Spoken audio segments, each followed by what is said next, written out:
ಆಮೇಲೆ ಅವರು ಒಂದಷ್ಟು ಹೆಣ್ಣಿನ ಹಾಡುಗಳನ್ನ ಹಾಡಬೇಕಾದ್ರೆ ನಾನು ಕಣ್ಣೀರು ಬರೋದು. ಓರೋರಿ ಬಂಡೋಡ ಹೊರಗಡ್ಡಿ ಬಂಡೋಡ ನಿಲಪರ ಬಂಡೋಡ ನಿಮಿದಾನ ಮನಸ್ಸು ಅಂದಾಗ ನಮ್ಮಪ್ಪ ಹಿಂಗೆ ಆಡ್ತಾನಲ್ಲ ಮರ. ಒಂದು ನ್ಯಾಷನಲ್ ಅವಾರ್ಡ್ ಬಂತು ನನಗೆ, ಮೆಟಾ ಅನ್ನುವಂಥದ್ದು, ಬೆಸ್ಟ್ ಆಕ್ಟರ್, ಅತ್ಯುತ್ತಮ ನಟ ರಾಷ್ಟ್ರ ಪ್ರಶಸ್ತಿ. ಈ ಹಾಸ್ಯಕ್ಕೂ ಮತ್ತೆ ರಂಗಭೂಮಿ ಕಲಾವಿದರು ಹೇಗೆ ಸರ್ ಅದು ಕನೆಕ್ಟ್ ಆಯ್ತು? ಹೆಂಗ ಕಳಿಯಲವ ಬಾಳನ್ನ ಶಿವ ವೈದ ಮುತ್ತೈದುತನ ಬರೆದನು ಹಣೆಯಗ ಒಂಟಿತನ ಯಾಕುಟಿಶಾನೋ ಶಿವನನ್ನ ಅಂದಾಗ ನಾನು ಸುಮ್ಮನೆ ಹಿಂಗೇ ನೋಡ್ತಿದ್ದೆ. ಹಾಗಾಗಿ ಅಪ್ಪನ ನೋಡ್ತಾ ನೋಡ್ತಾ ಬೆಳೆದಿರೋನು ಬೇರೆ ಏನೋ ಆಗ್ಬೇಕಂತ ಅನಿಸ್ಲಿಲ್ಲ. ಹಾಗಾಗಿ ನಾನು ಕಲಾವಿದ ಆಗೋದಕ್ಕೆ ನನ್ನ ತಂದೆನೇ ನನ್ನ ರೋಲ್ ಮಾಡಲು.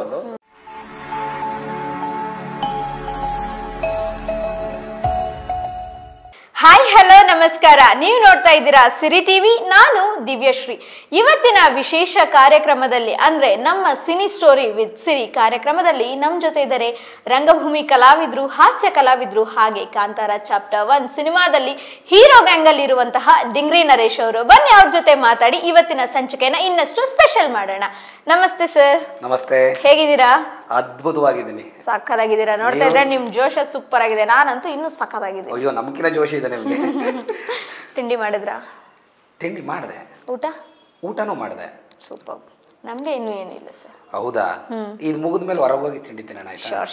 ಶೋರ್. ನೀವು ನಮ್ಮ ಕನ್ನಡ ಚಿತ್ರರಂಗಕ್ಕೆ ಬಂದು ಎಷ್ಟು ವರ್ಷ ಆಯ್ತು? ನಾನು 2013ರಲ್ಲಿ ನಾನು ಆದಿಮದಲ್ಲಿ ಇರಬೇಕಾದ್ರೆ ಮತ್ತೆ ಏಕಲವ್ಯ ನಾಟಕ ಮಾಡಿದ್ದೆ. ಏಕಲವ್ಯ ನಾಟಕ ಒಂದಷ್ಟು ತುಂಬ ಸುದ್ದಿ ಮಾಡಿತ್ತು. ಪತ್ರಿಕೆಗಳೆಲ್ಲ ಸುದ್ದಿ ಆದಾಗ ನನ್ನ ಗೆಳೆಯ ಒಬ್ಬ ಫೋನ್ ಮಾಡ್ದ, ರಾಜೇಂದ್ರ ಅಂತ. ಅವ್ರು ಫೋನ್ ಮಾಡಿ ನನ್ನ ಸಿನಿಮಾ ರಂಗಕ್ಕೆ ಕರೆಸಿದ್ರು. ಅದೇ first cinema care of footpath part 2. Master Kishan youngest world ಡೈರೆಕ್ಟ್ರು, ಆಸ್ಕರ್ಗೆ ನಾಮಿನೇಟ್ ಆಗಿರುವ ಕನ್ನಡದ ಪ್ರಪ್ರಥಮ ಚಿತ್ರ. ಅದರಲ್ಲಿ ಒಂದು ಅವಕಾಶ ಸಿಕ್ತು ಎರಡನೇ ನಾಯಕ ನಟನಾಗಿ ಅಭಿನಯಿಸೋದಕ್ಕೆ. 2013ರಿಂದ ನನ್ನ ಎಂಟ್ರಿ. 2013ರಿಂದ ನಿಮ್ಮ ಎಂಟ್ರಿ. ಹೌದು. ಸೊ ಆಲ್ಮೋಸ್ಟ್ 12 ವರ್ಷ ಆಯ್ತಲ್ಲ? ಆಗಿರ್ಬೋದು. 12 ವರ್ಷದಲ್ಲಿ ಎಷ್ಟು ಸಿನಿಮಾಗಳಲ್ಲಿ ನೀವು ನಟನೆ ಮಾಡಿದ್ದೀರಾ? ನಾನೊಂದು 12 ಸಿನಿಮಾಗಳಲ್ಲಿ ಆ್ಯಕ್ಟ್ ಮಾಡಿದ್ದೀನಿ. 12 ವರ್ಷ ಕರೆಕ್ಟಾಗಿ 12 ಅಂದರೆ ವರ್ಷಕ್ಕೊಂದ? ಇಲ್ಲ, ನಾನು ರಂಗಭೂಮಿ ನಿರಂತರವಾಗಿ ಮಾಡ್ತಿರೋದ್ರಿಂದ, ಆಮೇಲೆ ಒಂದಷ್ಟು ಸೋಷಿಯಲ್ ವರ್ಕ್ ಮಾಡ್ತಿರೋದ್ರಿಂದ, ಒಂದಷ್ಟು ಹೋರಾಟಗಳು ಮಾಡ್ತಿರೋದ್ರಿಂದ ಸಿನಿಮಾ ಯಾವಾಗ ಬರ್ತದೆ ಅವಾಗ ಮಾತ್ರ ಮಾಡೋದು. ಮತ್ತು ಸಿನಿಮಾನೇ ಫೋಕಸ್ ಮಾಡ್ಕೊಂಡು ಹಗಲು ರಾತ್ರಿ ಎಲ್ಲ ಆಫೀಸ್ಗಳಿಗೆ ತಿರುಗುವಂಥ ಪ್ರಯತ್ನ ಮಾಡಿಲ್ಲ ನಾನು. ಹಾಗಾಗಿ ವರ್ಷಕ್ಕೊಂದು ಸಿನಿಮಾ ಆಗಿದೆ ಅಷ್ಟೇ. ಓಕೆ. ನೀವು ಹೆಚ್ಚಾಗಿ ಕಾಣಿಸ್ಕೊಂಡಿರುವಂತಹ ಪಾತ್ರ ಯಾವುದು? ಕೇರ್ ಆಫ್ ಫುಟ್ಪಾತ್, ಆಮೇಲೆ ಬಜರಂಗಿಟ್ಟು ಶಿವಣ್ಣನ ಜೊತೆ, ಹರ್ಷ ಸರ್ ಡೈರೆಕ್ಟ್ರು. ಅದಾದ್ಮೇಲೆ bell bottom, Rishab sir hero, Haripriya ತಮ್ಮ ಅದರಲ್ಲಿ ನಾನು. ಅದಾದ್ಮೇಲೆ ಇನ್ನೊಂದು, ಅದಕ್ಕೆ ಅನ್ಕೊಂಡೆ ನೋಡಿದ ತಕ್ಷಣ ಇವ್ರನ್ನೆಲ್ಲೋ ನೋಡಿದಿನಲ್ಲ. ಅಂದ್ರೆ ಕಲರ್ ಮ್ಯಾಚ್ ಆಗಲ್ಲ. ನಮ್ಮ ಜೈತೀರ್ಥ ಸರ್ ನನಗೆ ಹರಿಪ್ರಿಯ ತಮ್ಮನ ಕ್ಯಾರೆಕ್ಟರ್ ಕೊಟ್ಟಿದ್ರು. ಸೊ ಬೆಲ್ ಬಾಟಮ್ ಮಾಡಿದ್ದೆ. ಆಮೇಲೆ ಪುಟ್ಟರಾಜು ಲವರ್ ಆಫ್ ಶಶಿಕಲಾ ಅಂತ ಒಂದು ಸಿನಿಮಾ.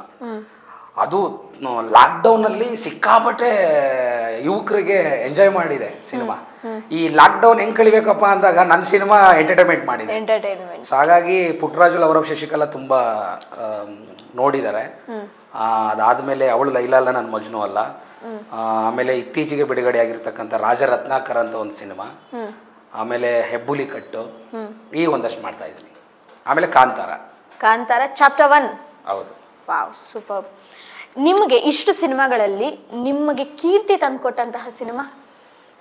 ಕೀರ್ತಿಗಿಂತ ಹೆಚ್ಚಾಗಿ ಅಂದ್ರೆ ಬಹಳ ಹೆಚ್ಚಾಗಿ ಅದೇ ಕೀರ್ತಿ ಜೊತೆಗೆ ಜನಗಳು ನಿಮ್ಮನ್ನ ಗುರುತಿಸಿದ್ರಲ್ಲ, ಯಾವ ಸಿನಿಮಾ ಮೂಲಕ?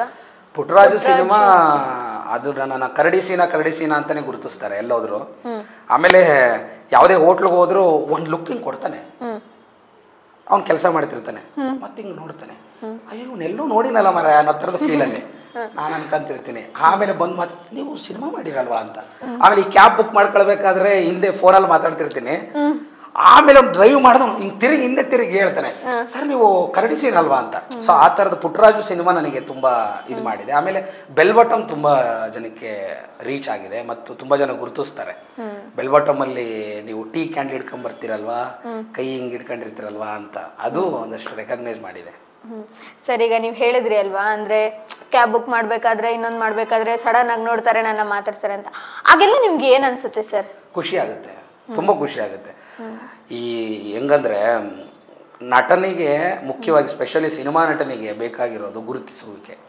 ಆಮೇಲೆ ಜನ ಬಂದು ಮಾತಾಡಿಸ್ತಿದ್ದಾರೆ ಅನ್ನೋದೇ ಅದೇ ದೊಡ್ಡ ಪ್ರಶಸ್ತಿಗಳು. ಮತ್ತು ಎಲ್ಲಾದರೂ ನೋಡಿದಾಗ ಬಂದು ತುಂಬ ಚೆನ್ನಾಗಿ ಮಾಡಿದ್ದೀನಿ ಅಂತ ಶೇಕ್ ಹ್ಯಾಂಡ್ ಕೊಡ್ತಾರಲ್ಲ, ಅದು ಯಾವುದೋ ಒಂದು ಆಸ್ಕರ್ ತಗೊಂಡಿರೋ ಮಟ್ಟಕ್ಕೆ ಫೀಲ್ ಆಗ್ತಿರ್ತದೆ.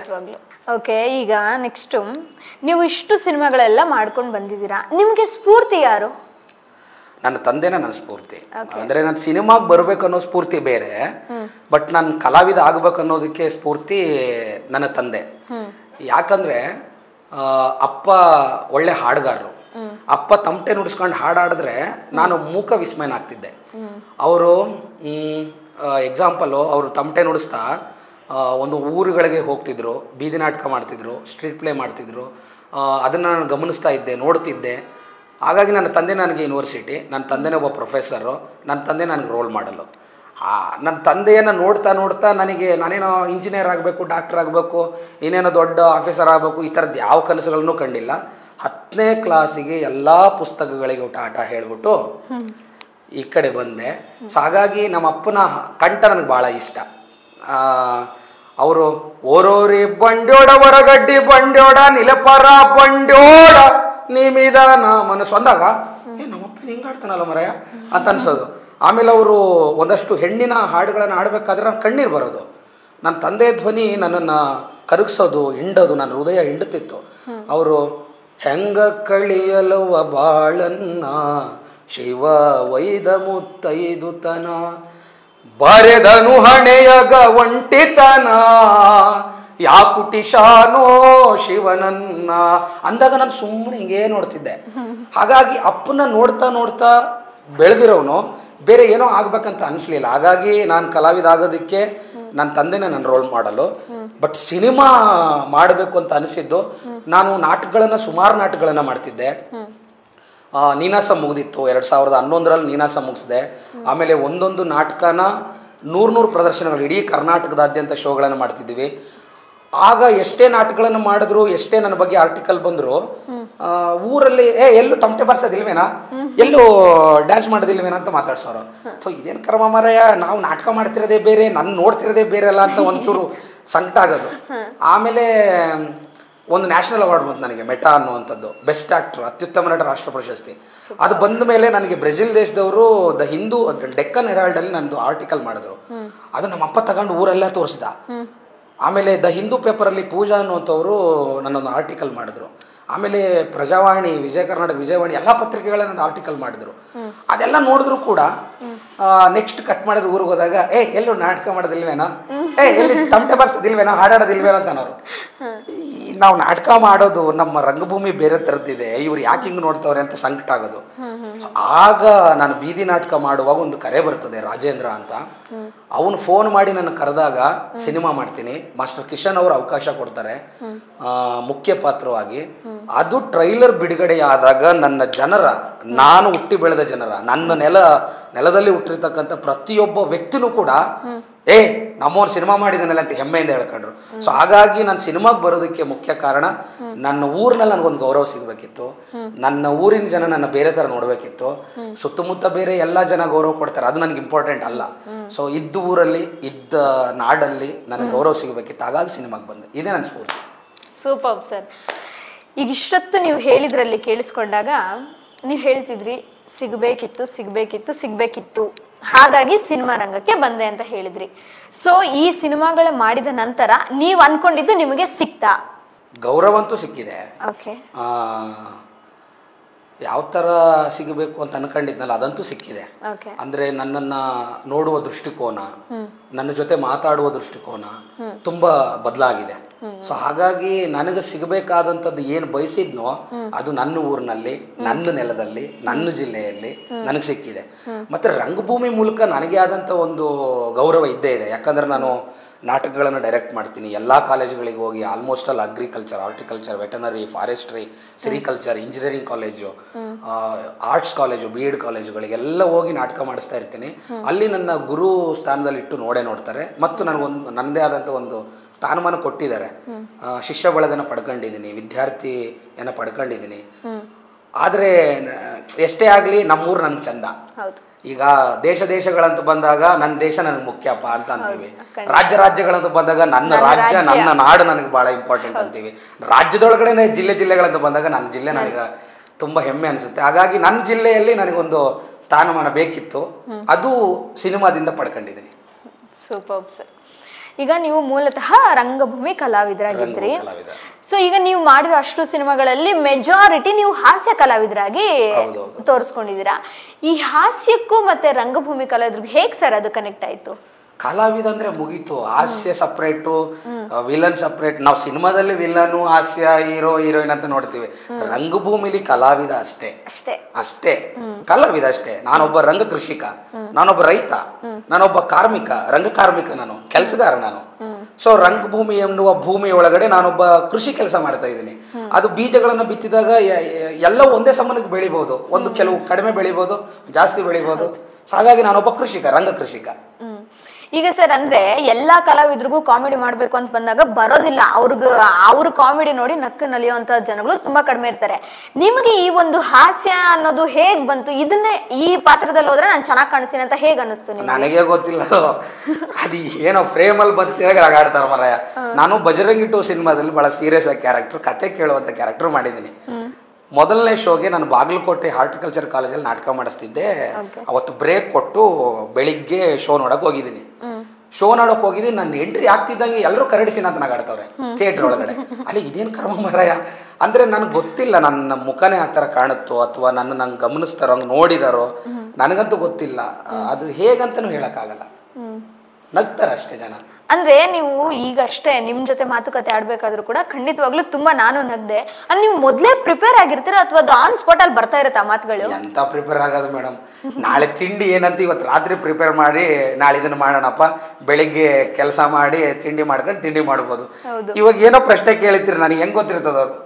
ನೀವೇನ್ ಕೇಳ್ತೀರ ನನ್ಗೆ ಗೊತ್ತಿರಲ್ಲ. ಪ್ರಿಪೇರ್ ಅಂತ ಇಲ್ಲ ಮೇಡಮ್, ಅಲ್ಲೇ ಆನ್ ಸ್ಪಾಟ್ ಅಲ್ಲಿ ಬರ್ತಾ ಇರುತ್ತೆ. ಏನು ತಲೆಗೆ ಬರ್ತದೆ ಅದು ಹೇಳ್ತೀವಿ ಅಷ್ಟೇ. ಇನ್ನು ಮುಂದೆ ನೀವೇನಾದ್ರೂ ಸಿನಿಮಾದಲ್ಲಿ ಮಾಡ್ಬೇಕು ಅನ್ಕೊಂಡ್ರೆ ಎಲ್ಲಾ ರೀತಿಯಾದಂತಹ ಪಾತ್ರಗಳನ್ನ ಸ್ವೀಕಾರ ಮಾಡ್ತೀರಾ ಅಥವಾ ಹಾಸ್ಯದಲ್ಲೇ ಹೋಗ್ಬೇಕು ಅನ್ನೋದೇನಿಲ್ಲ? ಇಲ್ಲ, ನಾನೊಬ್ಬ ಕಲಾವಿದನ ಕರ್ತವ್ಯ ಯಾವ ಪಾತ್ರಗಳು ಸಿಕ್ಕರೂ ಕೂಡ ಮಾಡಬೇಕು, ಅದಕ್ಕೆ ಜೀವ ತುಂಬಬೇಕು. ಸೊ ನಾನು ಇಂಥದೇ ಪಾತ್ರಗಳನ್ನ ಮಾಡುವಂಥವ ಅಥವಾ ಇಂಥದ್ದು ಮಾತ್ರ ಮಾಡ್ತೀನಿ ಅನ್ನುವಂಥದ್ದೇನು ಚೌಕಟ್ಟಿಲ್ಲ. ಒಬ್ಬ ನಿರ್ದೇಶಕ ನನ್ನನ್ನು ಹೇಗೆ ನೋಡ್ತಾರೋ ಸೊ ಅದನ್ನು ಖಂಡಿತವಾಗಿ ಸ್ವೀಕಾರ ಮಾಡ್ತೀನಿ. ಯಾವ ಪಾತ್ರ ಕೊಟ್ಟರು ಮಾಡುವಂಥ ಒಬ್ಬ ಕಲಾವಿದ ನಾನು. ಆಮೇಲೆ ಇನ್ನೊಂದೇನೆಂದರೆ, ಪ್ರತಿಯೊಬ್ಬ ಕಲಾವಿದನಿಗೆ ಪಾತ್ರಗಳು ಮಾಡ್ತಾ ಮೊನಾಟನಸ್ ಅಂತ ಒಂದು ಬರ್ತದೆ. ಮೊನಾಟನಸ್ ಆಗ್ತಿದ್ದಂಗೆ ಜನಕ್ಕೆ ಬೋರ್ ಹೊಡಿಯೋಕ್ಕೆ ಶುರುವಾಗುತ್ತೆ. ಸೊ ನನ್ನ ಒಳಗಡೆ ಒಂದು ಮೊನಾಟನಸ್ಸನ್ನು ತೆಗೆಯುವಂಥ ಬಹುದೊಡ್ಡ ಅಸ್ತ್ರ ಯಾರಾದರೂ ಇದ್ದರೆ ಅದು ನಿರ್ದೇಶಕನ ಕಲಾವಿದನಾಗಬೇಕು ನಾನು. ನಿರ್ದೇಶಕ ಹೇಗೆ ಕೇಳ್ತಾನೋ ಹಾಗೆ ಕೊಡುವಂಥ ಒಬ್ಬ ಕೃಷಿಕ ಆಗ್ಬೇಕಂತ ನಾನು ಬಯಸ್ತೀನಿ. ಓಕೆ ಸರ್, ಈಗ ನೀವು ಒಬ್ರು ಕಲಾವಿದರಾಗಿ ಯಾವುದೇ ರೀತಿಯಾದಂಥ ಪಾತ್ರ ಬಂದು ಸ್ವೀಕಾರ ಏನೋ ಮಾಡ್ತೀರಾ, ಆದ್ರೆ ನಿಮ್ಮ ಮನಸ್ಸಲ್ಲಿ ಒಂದಿರುತ್ತಲ್ಲ, ನಾನು ಇಂಥ ಪಾತ್ರಗಳನ್ನ ಮಾಡಿದ್ರೆ ಜನಗಳಿಗೆ ಚೆನ್ನಾಗಿ ರೀಚ್ ಆಗ್ತೀನಿ, ಆ ಥರದ್ದು ಯಾವುದು ಇಲ್ವಾ ನಿಮ್ಮ ಮನಸ್ಸಲ್ಲಿ? ಇಂಥ ಪಾತ್ರಗಳನ್ನೇ ಆಯ್ಕೆ ಮಾಡೋಣ ಅಂತ. ಅಲ್ಲ, ಇಂಥ ಪಾತ್ರಗಳು ಅಂದ್ರೆ ಎಂಥ ಪಾತ್ರಗಳು ಅಂದ್ರೆ ಹಾಸ್ಯವಾಗಿನೋ ಅಥವಾ ಸೀರಿಯಸ್ ಆಗಿರೋದು ಆ ಥರ? ಅದೇ ಸಿನಿಮಾ ರಂಗದಲ್ಲಿ ಎಸ್ಪೆಷಲಿ ಒಬ್ಬ ನಾನು ಆರ್ಟಿಸ್ಟ್ ಆಗಿ ಒಬ್ಬ ಕಲಾವಿದನಾಗಿ ನಾನು ಇಂಥದ್ದೇ ಮಾಡ್ಬೇಕನ್ನುವುದನ್ನ ಯಾವ ಚೌಕಟ್ಟು ಹಾಕೊಂಡಿಲ್ಲ. ಒಬ್ಬ ನಿರ್ದೇಶಕ ನನ್ನ ನಂಬಿ ಯಾವ ಪಾತ್ರವನ್ನು ಕೊಡ್ತಾನೋ ಆ ಪಾತ್ರಕ್ಕೆ ನಾನು ಎಷ್ಟು ಎಫರ್ಟ್ ಹಾಕಿ ಮಾಡ್ತೀನಿ ಮತ್ತು ಅದು 100% ರೀಚ್ ಮಾಡ್ತೀನ ಅನ್ನುವುದೇ ನನ್ನ ಕಾಯಕ. ಸೊ ಹಾಗಾಗಿ ನಿರ್ದೇಶಕರು ನನ್ನನ್ನು ಹೇಗೆ ಸ್ವೀಕಾರ ಮಾಡ್ತಾರೋ, ನನ್ನನ್ನು ಹೇಗೆ ನೋಡ್ತಾರೋ ನಾನು ಹಾಗೆ ಬದಲಾಗ್ತೀನಿ. ನಾನು ಲೋಟಕ್ಕೆ ನೀರು ಹಾಕಿದ್ರೆ ಲೋಟದ ಥರ ಕಾಣ್ತೀನಿ, ಚೆಂಬಿಗೆ ನೀರು ಹಾಕಿದ್ರೆ ಚೆಂಬು ಥರ ಕಾಣ್ತೀನಿ, ಹಂಡೆಗೆ ನೀರು ಹಾಕಿದ್ರೆ ಹಂಡೆ ಥರ ಕಾಣ್ತೀನಿ. ಸೊ ಹಾಗಾಗಿ ನಾನು ಒಂಥರ ಹರಿಯುವ ನೀರಿದ್ದಂಗೆ. ನಾನು ನಿಂತ ನೀರಲ್ಲ, ನಾನು ಜಂಗಮ. ಸೂಪರ್. ಈಗ ನಿಮ್ಮ ಹೆಸರು ಡಿಂಗ್ರಿ ನರೇಶ್ ಅಲ್ವಾ? ಆ ಡಿಂಗ್ರಿ ಅನ್ನೋದು ಹೇಗೆ ಸರ್? ಇದು ನರೇಶ್ ಅನ್ನೋದು ಓಕೆ, ಈ ಡಿಂಗ್ರಿ ಅನ್ನೋದು ಯಾಕೆ? ಅಂದರೆ ಡಿಂಗ್ರಿ ಅನ್ನೋದು ನಮ್ಮ ತಂದೆ ಹೆಸರು. ನನ್ನ ತಂದೆ ಹೆಸರು ಡಿಂಗ್ರಿ ನರಸಪ್ಪ ಅಂತ. ನಮ್ಮಪ್ಪ ಬಹುದೊಡ್ಡ ಹೋರಾಟಗಾರ ಮತ್ತು ಅದ್ಭುತ ಜನಪದ ಗಾಯಕ. ನನ್ನ ಅಪ್ಪನಷ್ಟು ಚೆನ್ನಾಗಿ ಆಡಲ್ಲ ನಾನು ಭಾಳ ಕೆಡ್ದಾಗ ಆಡ್ತೀನಿ. ನಮ್ಮಪ್ಪ ತುಂಬ ಚೆನ್ನಾಗಿ ಆಡ್ತಾರೆ. ಅವರು ಕಂಜರ ನುಡಿಸ್ಕೊಂಡು ಹಾಡು ಹಾಡಿದರೆ ಅವರ ಕಂಠವೇ ಮೈಕ್ ಆಗಿತ್ತು. ಅವ್ರಿಗೆ ಮೈಕೇ ಬೇಡ, ಬೀದಿಲಿ ನಿಂತ್ಕೊಂಡು ಮಳೆಯಪ್ಪ ಮಳೆರಾಯ ಕರೆಯುತ್ತಾರೋ ನಿನ್ನ ಅಂದು ಕೂಡಲೇ ಜನ ಎಲ್ಲ ಸೇರೋರು. ಆಮೇಲೆ ಆರ್ ಮಾನಸಯ್ಯ ಬರೆದಿರೋ ಹಾಡು ಸಾಹಿತ್ಯವನ್ನು ತುಂಬ ಹಾಡ್ತಿದ್ರು ಅವರು. ಸತ್ತಂತ ತೊಗಲಿಗೆ ಮತ್ತೆ ಜೀವವ ತುಂಬಿ ಸುತ್ತ ನಾಡೆಲ್ಲ ಪ್ರತಿಧ್ವನಿ, ಸುತ್ತ ನಾಡೆಲ್ಲ ಪ್ರತಿಧ್ವನಿ ಮಾಡಂತ ಚಿತ್ತರದ ಹಲೆಗಿಡಿದು ಬಡಿಯುತ್ತ ಕುಣಿಯುತ್ತ ಬತ್ತಿದ ನೆಲಕ್ಕಾಗಿ ಎಚ್ಚೆತ್ತ ಜನಕ್ಕಾಗಿ ಮುತ್ತಿನ ಮಳೆ ನಾವು ಕರೆಯೋಣ ಅಂತಂದಾಗ ಮಳೆ ಬರೋದು. ನಮ್ಮ ತಂದೆ ಹಾಡಾಡಿದ್ರೆ ಮಳೆ ಬರ್ತಿತ್ತು. ಸೊ ಹಾಗಾಗಿ ಅವರ ಹಾಡುಗಳು ಜನ ತುಂಬ ಕೇಳ್ತಾ ಇದ್ರು, ತುಂಬ ಹೋರಾಟಗಳನ್ನು ಮಾಡ್ತಾ ಇದ್ರು, ಸೋಷಲ್ ವರ್ಕ್ ಮಾಡ್ತಾ ಇದ್ರು. ಹಾಗಾಗಿ ನನ್ನ ತಂದೆಗೆ 1987ರಲ್ಲಿ ಒಬ್ಬ DC, ಆಗಿನ DC, ನೀನು ಡಿಂಗ್ರಿ ಕಂಜ್ರಿ ನರಸಪ್ಪ ಅಲ್ಲ ಕಣೋ, ಡಿಂಗ್ರಿ ನರಸಪ್ಪ ಇನ್ಮೇಲೆ ಅಂತ ಕೊಟ್ಟರು. ಹಾಗಾಗಿ ಒಬ್ಬ DC ಕೊಟ್ಟಿರ್ತಕ್ಕಂಥ ಬಿರುದು ನಮ್ಮಪ್ಪ ಹಂಗೆ ಡಿಂಗ್ರಿ ಅಂತ ಹಿಡ್ಕೊಂಬಂದ್ರು. ಅದು ನನಗೆ ಹಂಗೆ ಬಂತು. ನಮ್ಮ ಅಪ್ಪನ ಹೆಸರು ನನಗೆ ಬಂದಿದೆ ಅಷ್ಟೇ. Super sir. ಈಗ ಅಂದ್ರೆ ಇದು ಮೇ ಬಿ ಪರ್ಸನಲ್ ಆಗ್ಬೋದೇನೋ, ಆದ್ರೂ ಕೇಳ್ಬಿಡ್ತೀನಿ. ಈಗ ಅಪ್ಪ ಹೆಸರು ಮಾಡಿದ್ರಲ್ಲ, ಡಿಂಗ್ರಿ ಅಂತ ಹೆಸರು ಮಾಡಿದ್ರಲ್ಲ, ಆ ಹೆಸರು ನಿಮಗ್ ಬಂತು. ಸೊ ಅಪ್ಪನಿಂದನೇ ನೀವು ಈ ಮಟ್ಟಕ್ಕೆ ಬರೋಕೆ ಕಾರಣವಾಯ್ತಾ ಅಥವಾ ನಿಮ್ ಶ್ರಮನೂ ಇದೆಯಾ? ಅಂದ್ರೆ ಬಳವಳಿ ಅಂತ ಅಂತಾರೆ ಗೊತ್ತಾ. ಕೆಲವರು ನನಗೆ ಕ್ವಶನ್ ಕೇಳಿದ್ರು, ನಿಮ್ಮ ಅಪ್ಪನ ಹೆಸರು ನೀನು ಹಿಡ್ಕೊಂಡಿದ್ಯಾ ಅಂತ. ಅದಕ್ಕೆ ನಾನು ಒಂದು ಉತ್ತರ ಏನಂದ್ರೆ, ಈಗಿನ ರಾಜಕಾರಣಿಗಳು ತನ್ನ ಸೀಟ್ಗಳನ್ನೇ ದಾರಿ ಎರೆದು ಕೊಡ್ತವ್ರೆ. ಅಪ್ಪ ಮಾಡಿರ್ತಾನೆ, ಮಗ ಬಂದು ಆ ಅಧಿಕಾರ ಸ್ಥಾನದಲ್ಲಿ ಕೂತ್ಕೊಂತಾರೆ. ನಾನು ನನ್ನ ತಂದೆಯಿಂದ ಹೆಸರನ್ನು ಮಾತ್ರ ನಾನು ತಗೊಂಡಿದ್ದು. ಶ್ರಮ, ಕಾಯಕ, ನನ್ನ ಶ್ರದ್ಧೆ, ನನ್ನ ಹೆಸರು ಎಲ್ಲವೂ ಕೂಡ ನನ್ನ ಸ್ವಂತಿಕೆಯಿಂದನೇ ಬಂದಿದ್ದು. ಆದರೆ ಅಪ್ಪನ ಹೆಸರಿದೆಯಲ್ಲ, ಅಪ್ಪ ನನ್ನ ಗುರು ಮರೆಯ, ನನ್ನ ಗುರು ಹೆಸರು ನಾನು ಇಟ್ಕೊಂಡಿದ್ದೀನಿ ಅಷ್ಟೇ. ನನ್ನ ತಂದೆ ರೋಲ್ ಮಾಡಲ್ ನನಗೆ, ನನ್ನ ತಂದೆ ನನ್ನ ಗುರು. ಹಾಗಾಗಿ ಅಪ್ಪನ ಹೆಸರನ್ನ ಇಟ್ಕೊಳ್ಳೋದ್ರಲ್ಲಿ ತಪ್ಪೇನಿಲ್ಲ ಅಂತ. ತಪ್ಪೇನಿಲ್ಲ, ಖಂಡಿತವಾಗ್ಲೂ ಇಲ್ಲ. ಹೆಸರು ಇಟ್ಕೊಳ್ಳೋದ್ರಲ್ಲಿ ತಪ್ಪೇನಿಲ್ಲ, 100%. ಹೌದು. ಹಾ, ಮತ್ತೆ ಇನ್ನೊಂದು, ಈಗ ನೀವು ಮುಂದಕ್ಕೆ ಬರುವಂತ ಸಿನಿಮಾಗಳಲ್ಲಿ ಆಲ್ರೆಡಿ ಏನ್ ಕ್ಯೂ ಅಲ್ಲಿ ಇದೆಯಾ ಸಿನಿಮಾ ಲಿಸ್ಟ್ ಎಲ್ಲ? 3 ಮಾಡ್ತಾ ಇದ್ದೀನಿ ಮೇಡಮ್. 3 ಮಾಡ್ತಾ ಇದ್ದೀರಾ, ಜೋಬಕ್ಕೆ ಚೆನ್ನಾಗಿ ತುಂಬ್ತಾ ಇದೆ. ಅದು ಕಲಾ ಸರಸ್ವತಿ ಮತ್ತು ಕನ್ನಡದ ನಿರ್ಮಾಪಕರು ಮತ್ತು ನಿರ್ದೇಶಕರು ನಮ್ಮನ್ನು ಚೆನ್ನಾಗಿ ನೋಡ್ಕೊಂತಿದ್ದಾರೆ, ಅಷ್ಟು ಸಾಕು. ಅಷ್ಟು ಸಾಕು. ಸರಿ, ಈಗ ಮತ್ತೆ ನೀವು ಇಷ್ಟು ಸಿನಿಮಾ ಮಾಡಿದಿರ, ಅದರಲ್ಲಿ ನಾನು ಆಗ್ಲೇನೆ ಹೇಳ್ದಂಗೆ ಮೆಜಾರಿಟಿ ಹಾಸ್ಯ ಕಲಾವಿದ್ರು ನೀವು. ಈ ಒಂದು ಹಾಸ್ಯಕ್ಕೆ ನಾನ್ ನಗ್ಬೇಕು, ಆ ತರ ಏನಾದ್ರು ಒಂದು ಹಾಸ್ಯ ಮಾಡ್ಲೇಬೇಕು. ಇವಾಗ ನೀವು ಏನ್ ಮಾಡ್ಲಿ ಹೇಳಿ? ಅದ್ ಏನ್ ಮಾಡ್ಲಿ ನಿಮಗ್ ಬಿಟ್ಟಿದ್ದು. ನೀವು ಹಾಸ್ಯ ಕಲಾವಿದರಾಗಿ ಹೊರಗಡೆ ಬಂದಿದ್ದೀರಾ. ನಾನು ಹೆಂಗೆ ಅಂದ್ರೆ, ಸ್ಟೇಜ್ ಮೇಲೆ ಬೇಕಾದ್ರೆ ತುಂಬಾ ಚೆನ್ನಾಗಿ ಆಕ್ಟ್ ಮಾಡಬಲ್ಲೆ, ಆಮೇಲೆ ಸ್ಕ್ರೀನ್ ಮೇಲೆ ಆಕ್ಟ್ ಮಾಡಬಲ್ಲೆ. ಈ ಇಂಟರ್ವ್ಯೂಗಳಲ್ಲಿ ಕೂರ್ಸ್ಕೊಂಡು ಮಾತಾಡ್ತಾ ನೀವು ಹಾಸ್ಯ ಮಾಡಿ ಅಂತಂದ್ರೆ ನಾನು ಎಂತ ಮಾಡ್ಲಿ ತಾಯಿ, ನಗಾಡಿದ್ರಲ್ಲ ಸಾಕ. ಖಂಡಿತವಾಗ್ಲೂ ಸಾಕು.